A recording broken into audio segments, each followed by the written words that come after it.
आज का जो टाइम है वो है ऑनलाइन अर्निंग करने का। मोस्टली पीपल यही चाहते हैं कि मुझे कुछ करना ना पड़े, 1-2 घंटे काम करें एंड अच्छा खासा पैसे कमाएं। एंड ये टाइम टू टाइम अपडेट होता रहेगा। अभी 2023 चल रहा है, इतना सारा क्रेज है वीडियोस का। 2024, 25, 26 कितना क्रेज हो जाएगा वीडियोस अपलोड करने का। कंपटीशन भी ज्यादा बढ़ जाएगा, अभी उस कंपेयर में कम है। तो अभी से स्टार्ट कर दो, YouTube पे एक चैनल ओपन करो शॉर्ट वीडियोस अपलोड करने का एंड वहां पे अपने 2 वीडियोस एवरी डे अपलोड करो। एक सुबह में, एक शाम को, एक सुबह में, एक शाम को।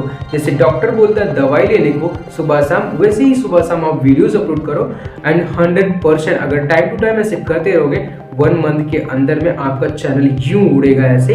एंड फिर उस पर आप लॉन्ग वीडियोस अपलोड करना शुरू कर दोगे तो मैक्सिमम 1K सब्सक्राइबर हो जाएंगे तो 500 व्यूज तो आ ही जाएंगे। एंड कभी कभी होता है कि महीने के अंदर आपका जो शॉर्ट का यूट्यूब चैनल है वो 1 मिलियन 2 मिलियन तक पहुंच जाता है। ऐसे मैंने कई शॉर्ट्स चैनल्स देखे हैं एंड जब उस पर लॉन्ग वीडियोस अपलोड होते हैं तो उन पे 1 लाख, 1.5 लाख, 2 लाख तक व्यूज आते हैं। तो आप भी यही फॉर्मूला अपनाओ, लोगों की तरह आप भी यूट्यूब से पैसे कमाओ। ये बेस्ट तरीका है। तो ऐसी वीडियोस के लिए मेरे चैनल को सब्सक्राइब कर दो एंड मिलते हैं नेक्स्ट वीडियो में। Thank you and thanks for watching.